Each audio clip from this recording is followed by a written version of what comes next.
Welcome sa Pinas Showbiz News ngayon. Para sa video natin ngayong araw, meron na naman po tayong fresh at nagbabagang updates patungkol kay Maine Mendoza at kay Alden Richards.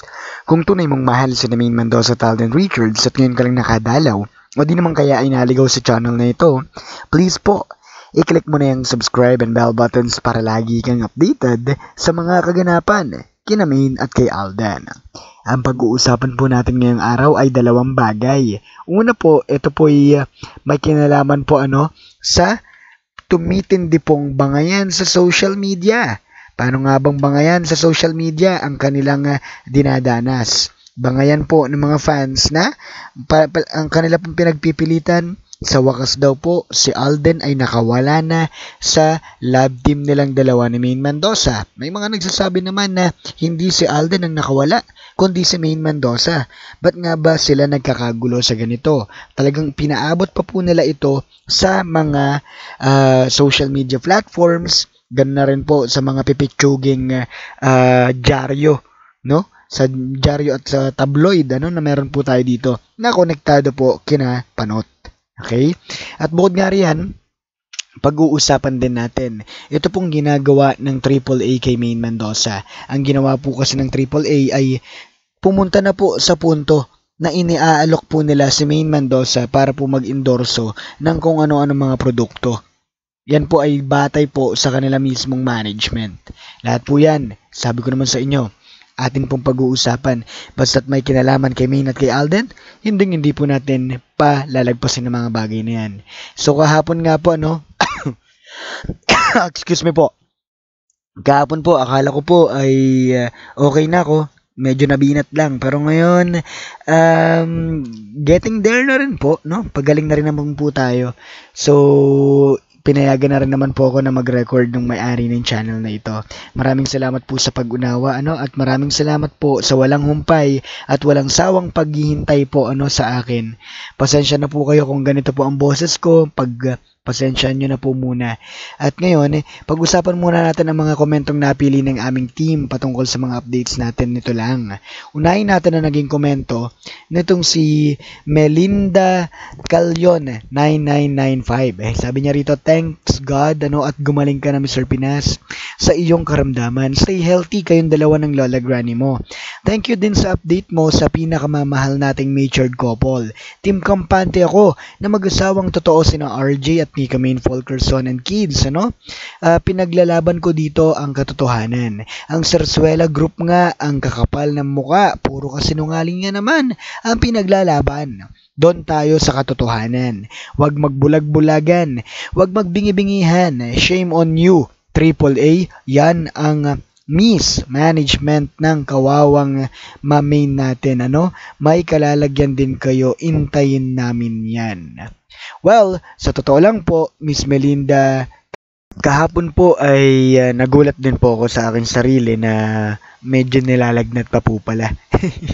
Sabi ko naman sa inyo, okay na ako. Tapos bigla namang nilagnat agad, Pasensya na po kayo, pero wag ko kayo mag-alala. I'm getting better na po. Thank you so much po, And like you, we are one of the believers of Maine Mendoza and Alden Richards. Hindi po yun mawawala. At hindi po yun mababawi ng anumang pera na gusto po nilang i-offer sa atin at pakawalan pa. 'Di ba? Maraming salamat po. Now, punta ho tayo dito, Mula naman po sa ikalawa nating komento, mula naman po ito kay Miss Ellen Amorao. Sabi niya rito, good evening Mr. Pinas, salamat at magaling ka na. Mahirap magkasakit. Galing din ako dyan, kaya ingat lagi. Akala ko sa X network lilipat si Carla kasi yun ang lumalabas sa balita. Ang alam kong lumipat sa APT, walang nangyari sa career like Kisses de Lavin, At yung guy na taga X Network pero I forgot his name. Let's see kung si Carla ay mag-shine sa paglipat niya. Doon naman sa mga susuporta sa movie ni RJ at ni Julia Montes, remind ko lang na pag nag-click ang movie ang credit ay hindi kay Meng kundi sa LL leading lady na si Julia Montes. At ang sinusuportahan natin ay GMA at X Network na magkasabwat sa paghiwalay sa Aldab. Kung talagang magkakaisa lang sana ang lahat ng ADN na No to Solo Project, ay mas malakas sana ang impact nito, pero wala naman akong magagawa kung gusto nilang manood. Ang punto ko lang ay patuloy pa rin ang GMA sa paggawa ng movie na ibang partner kasi alam nilang hindi matitiis ng ADN si RJ. Kaya huwag tayong umasa na pagsasamahin pa nila sa isang project ang Aldab. Opinion ko lang, Thanks sa update, Sir Pinas. Stay healthy and God bless. I got your I got your point, Miss Ellen Amurao. Maraming salamat po, At sa totoo lang po, kung talagang magsasama-sama ang mga Aldab fans na talagang boycott para lang dun sa mga ganyang bagay, sa mga proyektong ganyan, talagang ramdam na ramdam nila. Pero alam nilang hindi natin matitiis ang isang Alden Richards. At para naman po sa ikatlo nating komento, ito naman ay mula kay Miss Leila Nunag. Sabi niya rito, "Good Monday, Mr. Pinas. May tanong ako, bakit the wedding ring, ang suot ni Maine, parang di naman wedding ring, talagang fake ang wedding."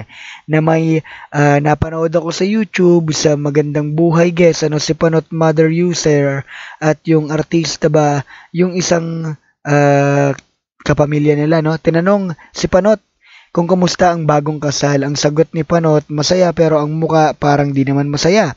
Si User Mother Timek, bakit di nila i-guess ang mag-asawa kuno? Bakit yung ibang bagong ikinakasal sila yung gine-guess? Nakuha ko po yung inyong punto dito, Miss Leila Nunag. Yung iba kasi right after the wedding, interview dito, interview doon, magkasama dito, magkasama doon, pero hindi iyon ang nangyayari kay Maine Mendoza at kay Alden Richards. At ang nangyayari pa nga po, di ba, hindi kay Maine Mendoza, okay? Ang nangyayari pa nga po, talaga nga namang kaindik-indik ang mga pinaggagawa nila. Diba na hindi na natin po pwede pang i-tolerate pa. Ngayon, pag-usapan natin ang sentro ng ating mga updates. Kung saan, ito nga po yun, sa pangunguna po ng mga pipitsuging tabloid sa Pilipinas na madalas po tumatanggap ng bayad at madalas po talagang may koneksyon dito po kay Panot, alam naman po natin na since very beginning, talagang lahat po sila. Ito matutukoy nyo may listahan na nga tayo niyan yung mga tabloid na talagang isiniship itong si Panot kay Mengay, Ito ngayon ang kanilang headline. Ang headline nga po nila dito po sa nakaraan po nilang headline, nito lang. Sabi na dito, dahil kay Julia, Alden tuluyan ng nakawala kay Maine. Dahil po dyan, napakarami pong nagkakaroon po ng alitan, pagtatalo, lalong-lalo na po yung mga fans. Bakit daw sinasabi nila na si Alden Richards ang nakawala kay Maine? Bakit daw hindi nila sabihin ng katotohanan na si Maine ang nakawala kay Alden? Yan yung kanilang mga pinagtatalunan.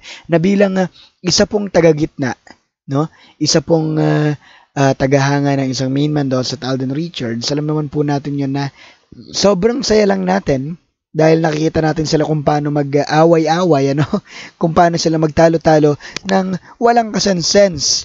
Alam naman po natin lahat yun na pag sinabi mong Maine Mendoza, ang kabit ka agad nito Alden Richards. Pag sinabi mong Alden Richards, si Maine Mendoza ang agad-agad na pumapasok sa kanilang isipan. Kasi kung meron tayong tinatawag na pagbabago ng history, meron din pong ginagawang ganyan sa showbiz. Gusto nila na talagang ipawalang bisa sa isipan ng lahat ng tao ang namamagitan kay Maine Mendoza at kay Alden Richards. Kaya nila pinagduduldulan na nakawala na raw si Alden dito kay Maine. Or vice versa, nakawala na raw si Maine dito kay Alden, di ba? Tayo mga nasa gitna, pinagtatawanan lang natin sila dahil walang kasense at alam naman talaga natin kung ano nga ba naman ang kanilang pinagtatalunan, Alam natin yung katotohanan pagdating sa ganun bagay. Kaya wag na natin ubusin pa yung ating mga panahon para sa ganyan dahil alam natin na inseparable sila. Pag sinabi nating inseparable, hindi po pwedeng paghiwalayin. Pag pinaghiwalay man sila ng literal, 'di ba? Pero alam natin na may kaakibat po itong katotohanan sa lahat-lahat ng mga kaganapan sa kanila. Ngayon, pag-usapan naman natin ng isang Maine Mendoza. Tinanong nga po sa isang interview na ngayon lilipat na si Carla Abellana sa inyo, ano nang plano nyo kay Marian Rivera at kay Maine Mendoza? Sabi nga nila, patuloy pa rin nilang ginagampanan ng pagiging management nila dito po kay Maine Mendoza. At sinubukan din nila na maglipat-lipat at magtanong-tanong ng iba pang kumpanya na pwedeng i-endorse ni Maine Mendoza. Again, hindi ito yung dating Maine Mendoza na alam natin. Alam natin sa lahat, di ba? Na ang Maine Mendoza ang dinadayo, ang sinasadya para lang mag-endorso. Okay? Hindi yung pinagninikluhod ng kung sino man para lang i-endorso niya. Di ba? At muli, ito po ang Pinas Showbiz News ngayon.